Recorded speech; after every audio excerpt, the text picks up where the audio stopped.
Hi, everyone. I am Danielle Willis. I'm a licensed clinical social worker and a licensed addictions counselor. I go by the pronouns she or her and hers. And today we're going to be talking about boundaries, kind of from the perspective of tips and thoughts about it, just to get us all thinking and making sure we're on the same page. So you'll see I have multitude of disclaimers throughout this 20-minute video. And boundaries are extremely gray. They're extremely complicated and they're very nuanced. So my tips overall is talk about it. Talk about it, talk about it, talk about it, consult, reach out as needed.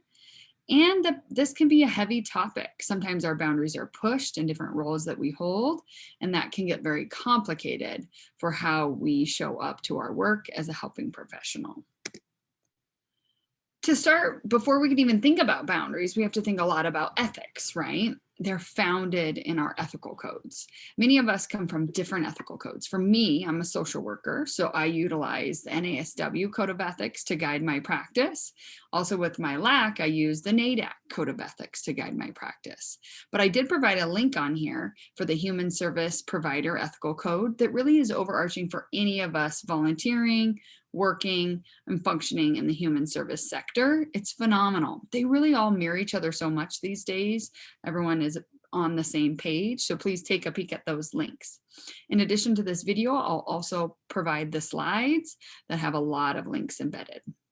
So we know from the ethical codes overall, from the human service provider ones on to the social work and on, our job is to do good, right, and do no harm. That's the overarching goal that our boundaries and ethics are founded in.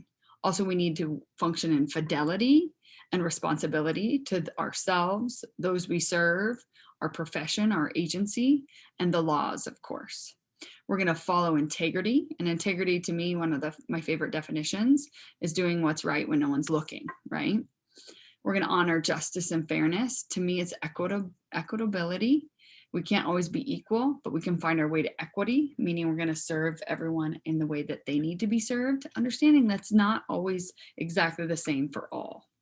We're going to honor that the whole point of this work is in autonomy, that no one should be having to do anything that doesn't suit their own autonomy. So thinking about boundaries, I want y'all to think about as a spectrum. Okay, some of us come from families that had really pretty extreme boundaries, a lot of rules, a lot of expectations. I say it, you do it, kind of extreme boundaries. And some people come from families, right, that have loose boundaries, not a lot of rules, not a lot of expectations. And I want us to honor we all come from different spectrums of boundaries throughout our life and how we were raised or how we were taught. But in the professional human service sector, our job is to find our way to the middle. Okay, so if you tend to be firmer with your boundaries, my ask would be to find your way down a little bit to the middle. If you tend to be lighter with your boundaries, my ask is to step it up. We have to have different boundaries for different reasons. The ask is that we find that middle, not too firm, not too light. And I would ask you to all work with it and understand it changes over time. When I first started working, I was lighter on my boundary spectrum, which made it challenging for me at times to be firm. That was my work. Some of us, our work is to be less rigid, more compassionate. See, it's a spectrum. And over my career, my spectrum has changed significantly based on different times or different settings that I've been in. Some settings have very firm rules that you have to do this, this, or this. That's not always the expectation everywhere. So boundaries are typically gray, like I keep saying, and they need to be discussed with supervisors, consultant, your safe human service colleague, anyone that you can talk to. It's important that we do not make decisions in isolation, and we honor that our work comes with a power differential. Even if we're volunteering, there's a power differential between us and those that we're serving, meaning that we often have access to resources. Maybe that's financial, maybe it's food or items that someone might need, giving a power and disbalance in that relationship. They say we can never eradicate that power differential. All the ethical codes agree on this. So our understanding is that we need to minimize or reduce as much dual relationships as possible. And dual relationships are when we're having two different types of relationships. So say we're having a professional volunteer relationship, but we're also friends with that person. That gets really, really complicated. And our job as human service professionals is to reduce those dual relationships. So if we have a prior relationship, like a friendship with someone, it's important that we don't enter into a voluntary or a staff role with them. If that happens, which prior relationships happen all of the time, we're talking about it. We're getting someone else to be their case manager. We're getting someone else to support that role. Boundary crossings mean that we are deciding to cross a boundary for the best interest of the relationship. My best example of boundary crossings or at times we may cross a boundary and accept, say someone has cooked a meal for us and we've dropped off a food box or we've dropped off some resources, part of our role, part of our expectation, appropriate, and they've asked us to sit with them for a meal. Often it would be very harmful, maybe to the culture of that individual or to the family of that individual or that individual themselves. So it would be important that we sit for that meal and be grateful for that opportunity to connect. And that means we cross that boundary of accepting someone's gift, if you will. And we decided to cross that boundary because it saved or it was very important to the relationship. Again, so many nuances here. So we're making sure we're looking at the policy for our agency, right? We're looking at the expectations for our role, and then we're consulting with the supervisor as we go forth. Boundary violations terms means like, no, those are the hard, no, we're not doing that. That would be sexual relationships with our clients, intimate relationship with our clients. That cannot happen. That is a true violation. For me, I would lose my license in those circumstances. Some of us could lose our job or a role in those circumstances, as the power differential cannot go away. So it would be extremely harmful. Note that underneath the majority of these slides, in the slide version, not this recorded version, you'll be able to click down below for the notes section and read through any of these nuances that you'd like to deepen or ask about. Also, you can always reach out to me by email for any consultation or continuation, and I'll include that in the write-up. Okay, so here are my big tips for y'all. It is the professional's job to set the boundary. I mean, honestly, this was kind of a bit of a shock for me early on in my career. I just thought everyone kind of came with a set of boundaries. And no, we don't. We're humans. And when we're out in the world doing the best that we can, trying to survive, sometimes we, all humans, push boundaries. So it's my job, if I'm the professional, to set the boundaries, whether I'm volunteering or on staff. I am setting the boundaries, communicating those clearly, kindly, and consistently, and expecting that to be part of the deal. I have to be mindful of prior relationships, like we just discussed in the last slide, and disclose those and make alterations to, say, my caseload or what I'm doing based on those prior relationships. It's not bad or wrong. It's just we're going to minimize them as our job. We're not going to give out personal information. Luckily, it's 2022. Y'all can get a Google Voice phone. You can use any different kind of ways to communicate that doesn't give out your personal information. What happens sometimes is we give out our personal information and someone is having a hard time at 2 a.m. and they're giving us a call, putting us professionals, us helpers, in a particularly bit of a pickle, because what do we do then? We have an ethical duty to respond, and that gets really complicated because we're humans. We're allowed to take a sleep, right?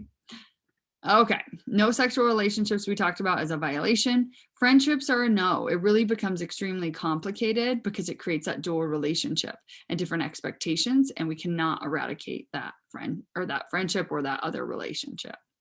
Emotional and physical boundaries, we have to understand that every agency does have a little bit of a different expectation here, but we want to limit what we share about ourselves emotionally, understanding I may share a little bit more, a little bit less than my colleague, and that doesn't mean it's right or wrong, but we want to limit that as much as possible. And we want to limit the physical contact as well. We want to understand that that could be harmful at times. It also can be harmful if a client goes in to give you a hug and you're like, no, no, no, no. So I encourage you, if you're not comfortable with physical contact or your agency doesn't allow it, that you get a plan of how you're going to say, oh, let's do fist bump or knuckles, or, oh, thank you so much for thinking of me. I've really appreciated our relationship as well. Let's do the elbow bump or something that is genuine to you. But if we don't have a plan about how you're going to set some limits around your physical boundaries, it can be very problematic later on. We need to set limits. It's okay. For me, I often have worked with people living with HIV, and it's been important for me to, if a client, I would never lead, but if client leads to give me a hug, I will honor that and give a hug back. But that's not the same for all my clients. I set that intention very clearly because this particular population that I've worked with has been harmed at times by the epidemic and pushing people away. So it's our job to find our balance. Again, you can think about this and talk with your colleagues and your supervisors and follow the agency policy as well. Confidentiality, it's our job, us, the professionals, to maintain client privacy, top of the list. So if we see someone in public and they are our client, it is our job to let them lead. So if a client approaches me out in public, it depends on if I'm alone or with other people. If I'm alone and they say hello, I would often say hello back, right?